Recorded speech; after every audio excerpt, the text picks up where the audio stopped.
Bugarach, disons, en partie, c'est un village du bout du monde. Ça n'a rien à voir avec Carcassonne-Montre. Absolument pas. Mais à l'ancien temps, la vie, finalement, et évidemment, il n'y avait pas l'attrait de la ville avec ses artifices et tout ça. Hein, c'est normal. Bon, puisqu'il fallait rester là. C'était pas du tout pareil. Puis les gens, ils avaient tous un petit flopin de terre, là. Ils cultivaient l'essentiel du repas. 3 lapins qu'ils avaient chez eux, 2 poules, c'était comme ça. Et c'était peut-être pas plus mal. Non, mais c'est vrai, dans les villages, il y avait une union. Oui, elle y était. Même, ça a commencé à basculer après la libération. Et puis après, il y a eu la venue de la télévision. Alors là, ça a été le grand boom. Auparavant, les gens travaillaient, je ne dis pas qu'ils ne travaillaient pas actuellement, hein, attention. Les gens travaillaient, ils passaient au boulot, tout ça, et puis le reste, bon, on en parlait bien moins, vous savez, non, de ce truc comme ça, il n'y en avait presque pas. On a tendance à croire un peu trop, un petit peu là, c'est un truc, presque tout le monde croit. Alors, pour quelle raison on a choisi la Bugarach? C'est un peu fort, ça. Bon, moi, il faudrait qu'on me l'explique. Pourquoi il n'y aurait qu'ici que nous serions sauvés? Bon, si la planète explose, il n'y a que ce morceau qui va refaire un satellite, alors peut-être j'en sais rien, je ne le comprends pas.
Fin du monde selon Paco Rabanne, je me rappelle. Bon, c'était du grand bidon, ça avait été assez drôle.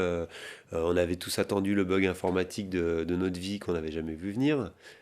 Donc c'était une première comme ça, fin du monde qu'on avait vécu de façon ludique.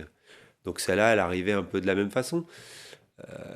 Là où ça devenait moins drôle, c'est que ça prenait un caractère sérieux auprès de tout un tas de gens ici.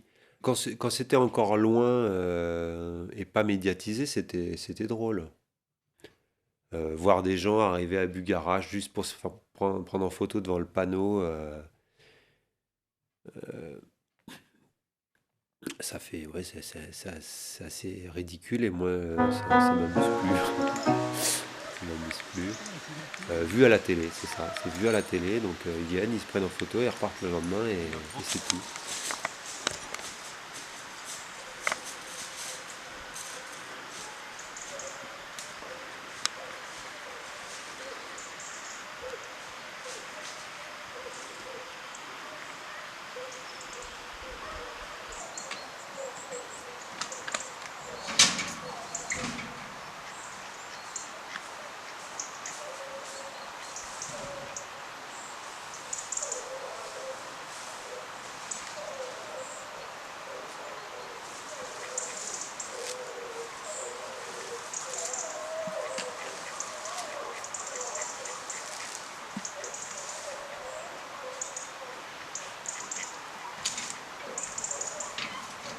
qu'on est quand même dans un coin où les gens n'attendent... Enfin les gens, il ne faut pas généraliser, mais où des gens ont besoin qu'il se passe quelque chose de magique.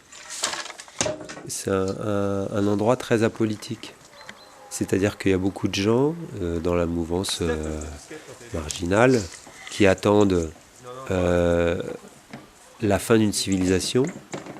Donc l'histoire de la fin du monde, ça va bien. Et d'ailleurs, je crois que le calendrier maya, l'histoire maya, si elle a un fondement vrai, semblait plutôt dire que c'était un tournant dans l'histoire de l'humanité et non pas la fin du monde telle qu'elle peut être imaginée. Plus une cassure dans l'histoire. Et il y a beaucoup de gens ici qui sont venus ici attendre la cassure de l'histoire et qui se refusent à rentrer dans une résistance politique, qui sont dans une résistance on attend que ça s'écroule et à la limite on peut même pousser un peu pour que ça se précipite plus vite.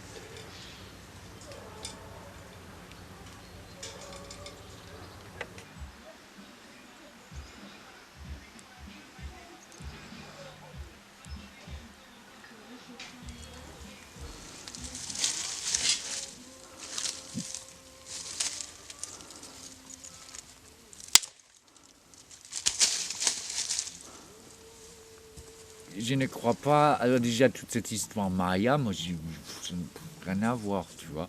Mais je ne sais même pas où c'est venu vraiment cette idée fin du monde de destruction, bulgarage et surtout ça fait pas de sens si tu veux vraiment réfléchir, tu vois. Mais je veux dire, tous les jeunes que j'ai rencontrés ont parlé tous d'un passage dans un autre niveau de conscience. À plus ou moins. Chacun un peu différent, mais ça c'était la plupart du monde qui croit, alors que maintenant on peut partir dans un autre niveau de la conscience, si nous en prêtons. Mais cette histoire fin, ça c'est purement inventé par le média. Ça c'est Amérique là, de 2012, le film, j'ai le vu, bien fait, mais bon. Ouais, ok, mais ça, parce que le plus aujourd'hui tu fais avec la peur. Tu vois? Alors il faut toucher à une peur, l'humanité, et la peur de mourir, par exemple. Tu vois? Alors moi, par exemple, je m'en fous complètement si c'est la fin du monde, vraiment. Moi, en plus, je crois que le monde a même mérité de finir. C'est mort ici. T'as personne. Si t'es tombé en panne, il faut descendre à stop ou un truc comme ça. C'est même pas de la peine. T'as aucune voiture sur la route. Entre ici et Rennes-le-Bain, dans des heures. L'hiver.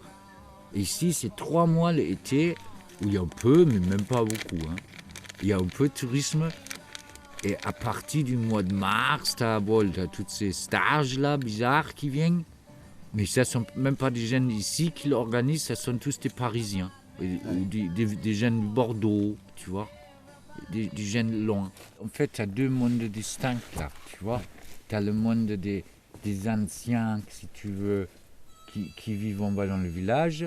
Et après, en bas, en fait, tu as les anciens, plus ou moins, hein, qui sont d'ici depuis toujours. Tu as le nouveau venus, qui sont évidemment tous un peu friqués et bobos, parce que sinon, il n'y avait pas de fric pour acheter des baraques là en bas, parce que ça coûte cher, une baraque quand même. Hein. Et après, tu as tout cette monde du pic du garage, en fait, là. Alors, tout ce qu'on a vu là, en fait. Et tu as ces 3 mondes, en fait, ou ces 3 réalités qui coexistent d'une façon. Mais ils sont c'est très séparé, tu vois. Et ça ne mélange pas vraiment, tu vois. Pareil, ici, tu as tous les étrangers un peu friqués qui vont passer la plupart de leur temps avec des étrangers un peu friqués. Et tu as de la thune ici, hein.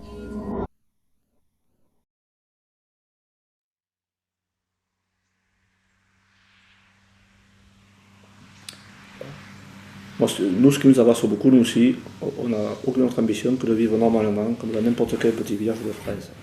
Voilà. On aimerait développer nos atouts naturels. Il y a des choses intéressantes à voir. Le coin, il est beau. Il y a des particularités naturelles. Il y a des vrais vestiges archéologiques qui valent le coup d'être découverts et être mis en valeur. Puis le climat n'est pas dégueulasse, les gens sont sympathiques, c'est ça qu'il faudrait développer. C'est pas tout ce côté ésotérique et totalement débile. On n'y arrive pas.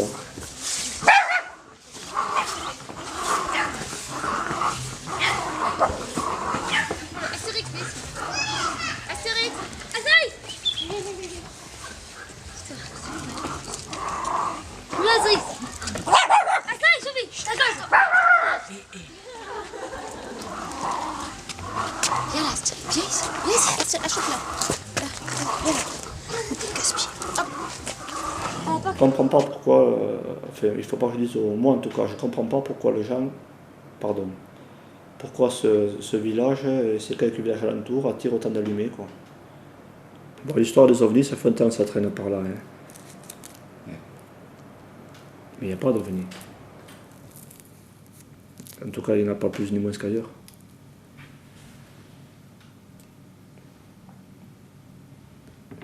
Non, mais ça, il y en a quelques-uns qui s'amusent à... Et à force, ils s'en persuadent, à force de raconter des conneries pareilles.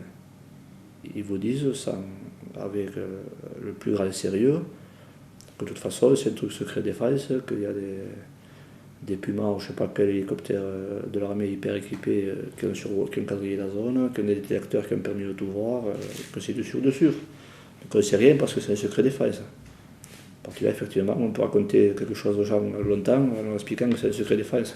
On peut y aller, quoi. C'est quelque chose comme ça. Ils font des business sur Internet, des petits séminaires pour se ressourcer, pour échanger les énergies positives, toutes ces conneries, quoi. Ça, nous, on n'arrive pas à... Nous, il nous faut du palpable. Il faut des choses qu'on puisse attraper. Ah ben, de toute façon, les nouveaux outils de communication amplifient ces mouvances-là et leur permettent d'exister.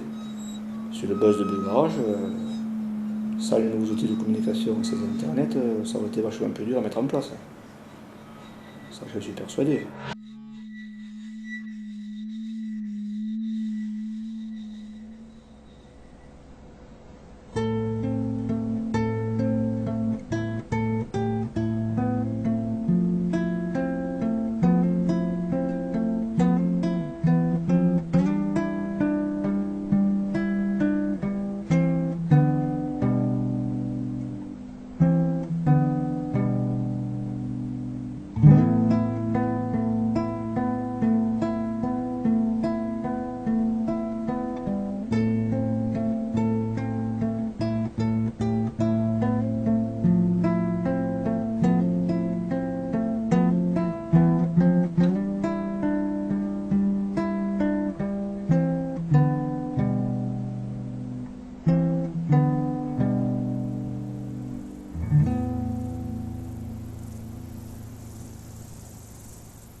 Mais moi, je suis en arrêt maladie, autrement je suis plombier.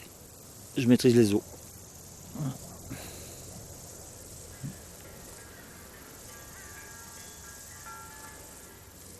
Bon, mon père est magnétiseur, hein, pas de métier, mais bon, il magnétise les gens. Et j'avais une dizaine d'années quand il m'a montré l'ange que j'avais, quoi. Ouais, 10 ans, à peu près. Et je connais mon incantation par cœur, la prière, je la connais par cœur. C'est Ange Jabamia. Ange producteur de toutes choses, fais de moi le respectable conscient de ton verbe, de ta vibration, de tes énergies. Remplis-moi de ta présence afin que lorsque la société m'appellera à l'action, que ce soit ta force qui agisse, ta voix qui commande, ton divin génie qui construit, qui édifie, régénère en moi, Ange Jabamia. Et tout ce qui n'est pas en conformité avec la loi divine, et garde-moi Seigneur de penser que mes œuvres sont miennes, car en réalité je les ai réalisées grâce à toi. Permets que les circonstances me soient propices, favorables, à la réalisation de mes projets, de mes souhaits, et place devant moi les personnes qui conviennent pour faire fructifier, pour faire réussir ce que grâce à toi je veux entreprendre. Voilà. C'est pour ça qu'un peu je suis là, parce qu'apparemment je serais capable de passer les gens de ce monde à l'autre monde. Ou ressusciter les morts. C'est-à-dire que moi, si je trouve le passage, je pourrais revenir pour ressusciter les morts. Voilà. En tout cas, j'ai été guidé ici. Il y a peut-être C'est peut-être le hasard, mais il y a peut-être une part de réalité en ça. Voilà, je pense que c'est cet alignement de planète avec la fenêtre spatio-temporelle qui irait là-haut, parce qu'apparemment c'est une porte, hein, c'est pas un trou anodin. Et je pense que c'est cet alignement-là qui va faire créer un passage. Alors je ne sais pas si c'est un passage d'énergie ou un passage qui nous sauvera de l'apocalypse, hein. Ça j'en ai aucune idée. Je cherche la solution.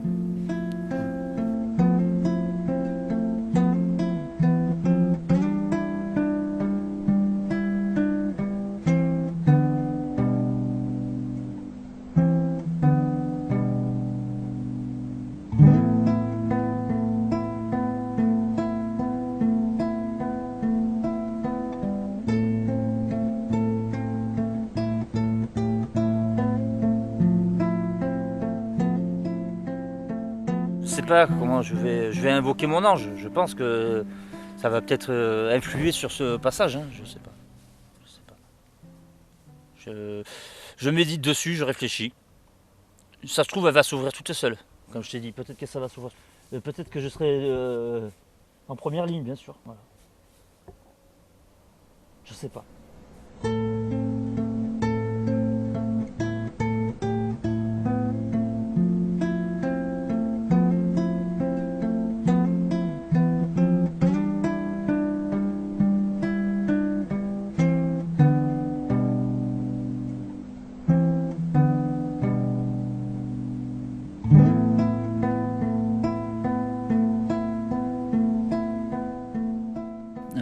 Le soir, j'ai pas mal de vibrations en moi.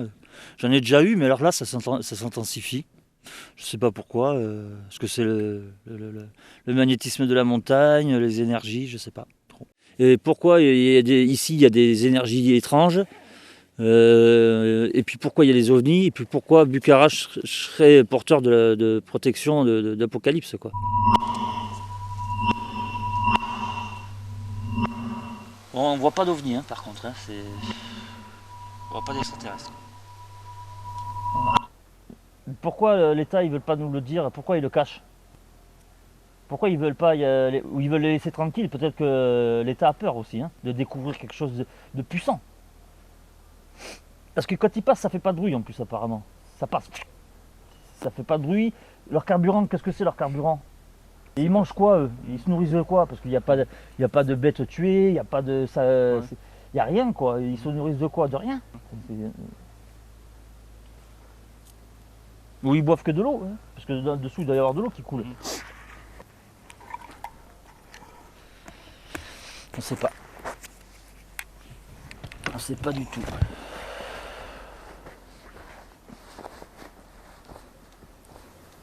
Tu sais, s'ils se montrent pas, c'est qu'on est une race en dessous de la leur et ils veulent pas se mélanger à nous, quoi. Ouais. Et les primates, quoi.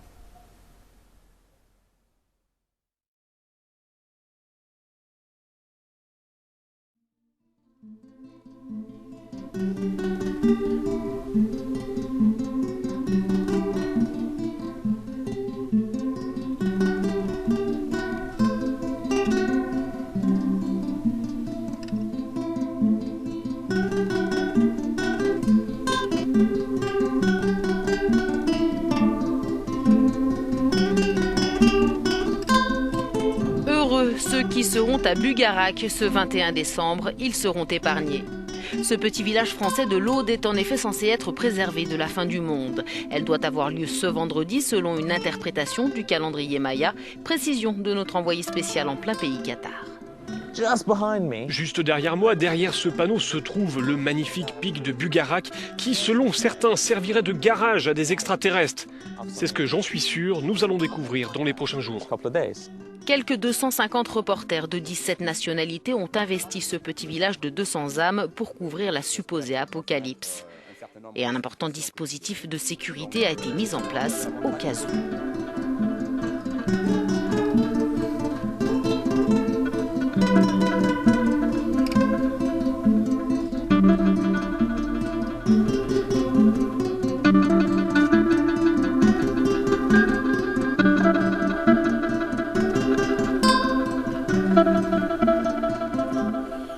Connerie, ça a été balancé. Bon, peut-être qu'ils n'ont pas mesuré l'importance de la chose, que ça irait si loin. Ils se sont dit, bon, Comme tu balances une information, quand tu veux faire que quelqu'un sache quelque chose, tu la balances et tout le monde le sait. Dans un petit village, c'est vite fait. Ça, ils ont balancé ça, ils ont pas dosé. Jusqu'où ça irait? Ça a fait le tour du monde, quoi. C'est allé en Amérique, c'est allé au Japon, c'est allé partout. D'où il y a eu tous ces journalistes, 300 journalistes. Il y avait plus de journalistes que d'habitants dans le village. Il y a 150 habitants dans le village. Attends encore. Et je sais pas, c'est des phrases qui me ressemblent pas, mais j'ai dit aux gendarmes, virez-les parce que j'en ai plein le cul qu'on nous prenne pour des cons, quoi. Ils m'ont dit, vous avez raison, mais on ne peut pas les virer, c'est des journalistes, la liberté de la presse, ça existe. Et puis la vie normale, ça n'intéresse pas les lecteurs, ça n'intéresse pas les téléspectateurs, la vie normale. Non, ça va. C'est trop banal. Et ça, c'est chiant. On les perd toutes. Mais je sais qu'en bas, les journalistes, ils ont fait chier. Il y en a qui les ont envoyés carrément balader. Hein. Costaud, hein. Attends, faut arrêter, quoi. On est des marionnettes ou quoi, là? Ça ne peut pas marcher, ça. Heureusement que ça se finit demain, quoi. Demain, il n'y a plus personne, tout le monde dégage, là. Moi, j'aime bien parler. Bon, tu viens, on discute en sympa, en ami, pas de problème. Tu me harcèles, je te fous mon poing dans la gueule, c'est tout. Faut pas harceler les gens. Ils veulent te faire parler à tout prix en bas.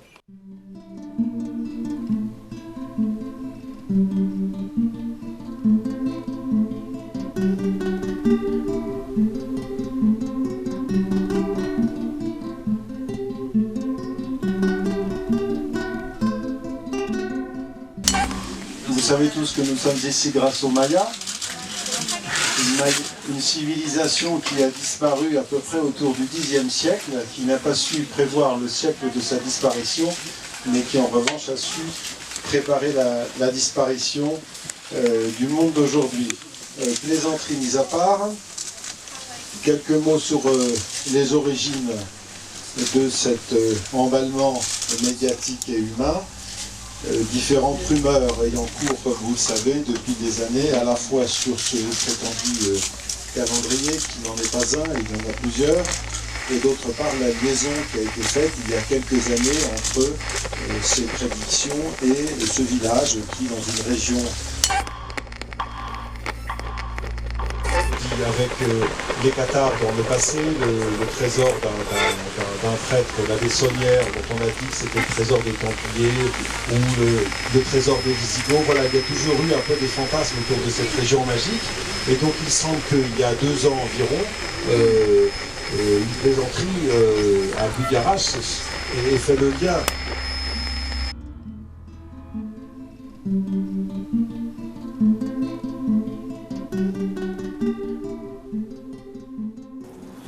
Il y en a qui ont spéculé la fin du monde, après, en attendant, ils se remplissent la poche. Voilà ce qui se passe. Mais il n'y a rien de vrai, du tout. Et il ne se passera jamais rien ici. Enfin, j'espère. On ne sait jamais. Bon. Et quand tu écoutes l'histoire de ce caillou, moi on me l'a dit 50 fois, tous ceux qui habitent au pied du caillou, là, ils sont pleins d'énergie, c'est de l'énergie j'en ai, c'est vrai, j'ai beaucoup d'énergie. Mais c'est pas lui qui me la donne, l'énergie. Et alors tu dis que ceux qui habitent au pied du caillou sont tous fous. Ça fait 30 ans que j'y suis là, je suis pas fou. Ah, il faut pas déconner non quand même. Je suis sauvé, n'ayez pas peur, la montagne nous protège.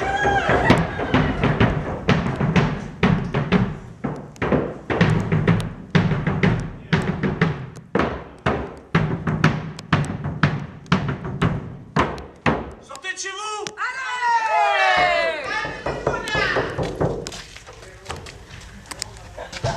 Moi je crois que les gens là, maintenant ils sont énervés.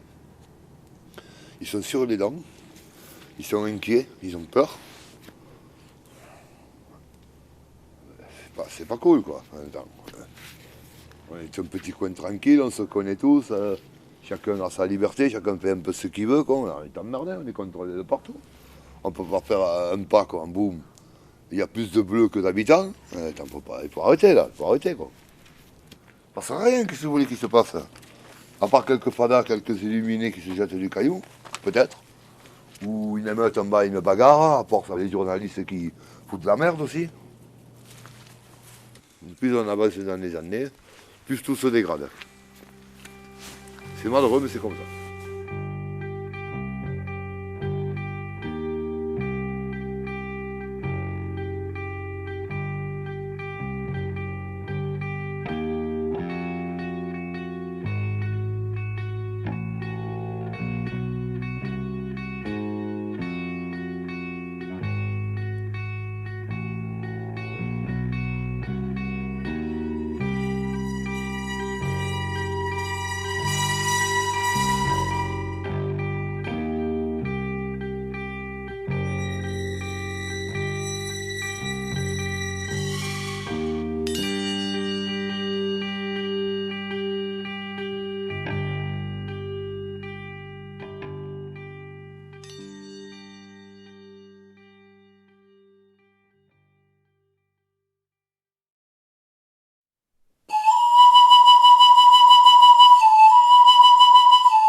Moi, j'ai été préparé, si tu veux, quand j'ai été enlevé en fait, à l'âge de 5 ans, que j'ai vu les singes et les serpents danser sur mon lit, j'ai été abducté. Ça veut dire qu'en fait, j'ai été enlevé sur un vaisseau de la Vierge Marie, donc ce vaisseau de couleur or, qui m'a emmené en fait sur Aldébaran. Aldébaran, c'est une planète de la constellation du Taureau. Et donc sur cette planète, il y a des laboratoires de préparation des surhommes. Donc en fait, des hommes-oiseaux, des hommes qui ont la capacité de se métamorphoser en loup, en oiseau, enfin qui ont des capacités un peu comme Superman, quoi.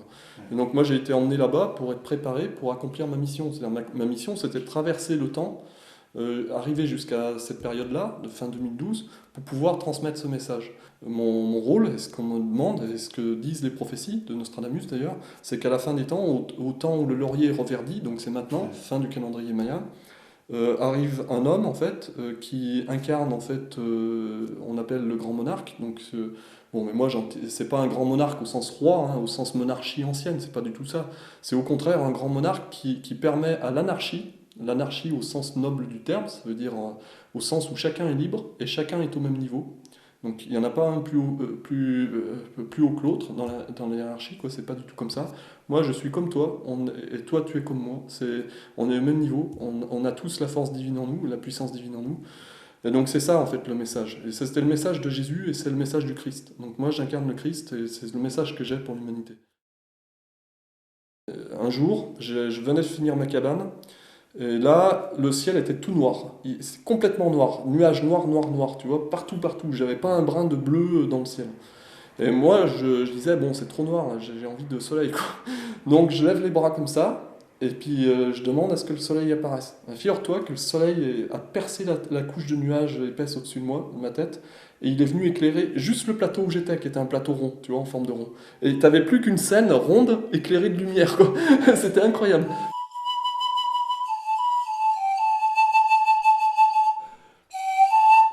Moi, je suis un vecteur du feu cosmique, c'est-à-dire je suis là pour que chacun puisse recevoir l'énergie du feu cosmique en soi pour accomplir la régénération. Donc passer au stade d'immortalité, c'est ça mon rôle. Donc je suis comme voilà. J'ai voulu dire la vérité, quoi, qui est la mienne, mais que je sais être la vérité parce qu'elle m'est envoyée. Moi, si je dis ça, c'est que je sais que c'est pas moi qui parle, c'est quelqu'un qui me dit de dire ça.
il ne s'est rien passé. Qu'est-ce qu'ils attendaient? J'en sais rien, moi, ce qu'ils attendaient. Ça perturbe tout le monde. Ils ont créé une psychose, voilà, ça a foutu une psychose d'enfer, et ça fait le tour du monde, l'histoire. Tu veux que je te dise, moi? Pourquoi? Pour rien. Ils sont déçus, bien sûr qu'ils sont déçus. Que les gens sont en train de cogiter, de percuter, là, et de t'apercevoir que c'est une grosse arnaque, et ça risque de finir mal en bas au village. Il y en a qui arrivent, et la prochaine fois qu'il y a des journalistes qui vont se pointer, ils vont se ramasser les points dans la gueule. Voilà ce qui va arriver.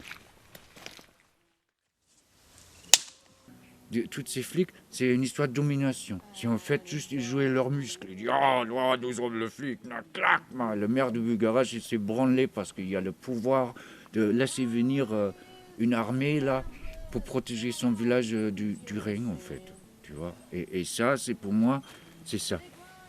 Et la média c'est pareil. On reprojectait le même négatif.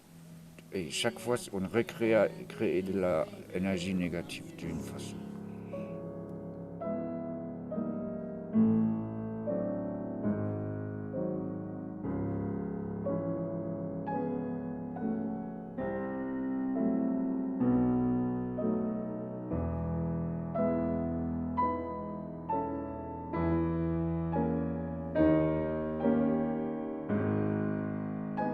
Ils ont pourri le village, là. Il est pourri, le village, ils vont dire. C'est tous les pipeaux, là. C'est des cons, voilà ce qu'ils vont dire. Je sais pas où on va, mon pauvre, je sais pas. Je sais pas où on va. C'est mal barré, tout ça. Mal barré. Tout s'en va n'importe comment. Tout le monde fait n'importe quoi. J'ai jamais vu ça, moi. Jamais vu ça. Il faut que j'arrive à 57 ans là pour voir que tout s'en va en couille, quoi. Voilà, il faut dire les choses comme elles sont, il n'y a rien qui marche.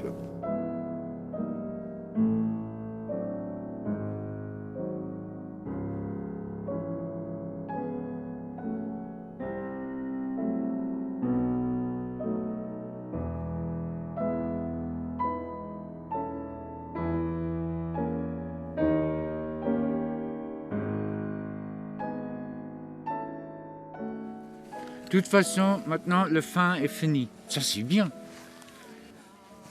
On peut pas repasser à des journées normales, à faisant du bois et autre chose.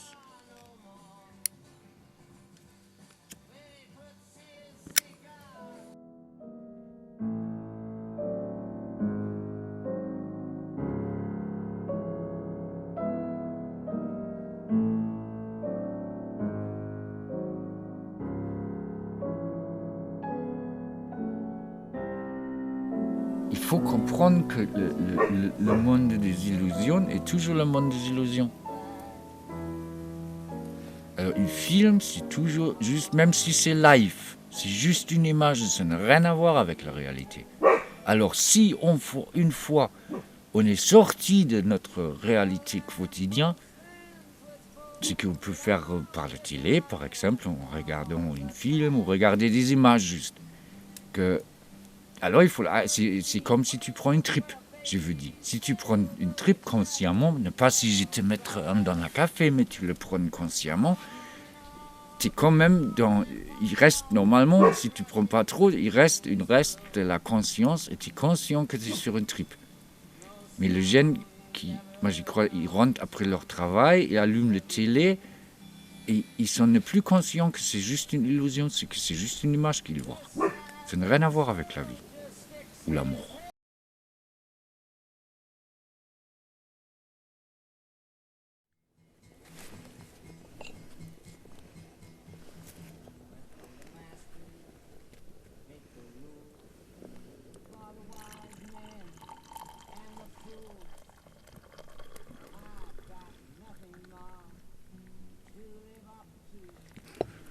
Et qu'est-ce que tu veux faire avec ça alors après? Je sais pas exactement ce que ça va donner, mais un film, mais tu veux du sucre? Ah, je veux bien.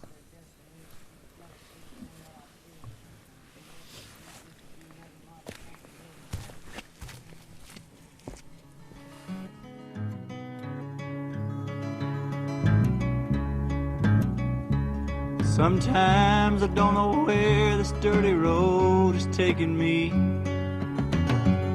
Sometimes I don't even know the reason why. But I guess I keep a gambling, lots of booze and lots of rambling. Well, it's easier than just waiting around to die. All one time friends, I had a ma, even had a pa. Well, he beat her with a belt once 'cause she cried. She told him to take care of me, headed down to Tennessee. Well, it's easier than just waiting around to die.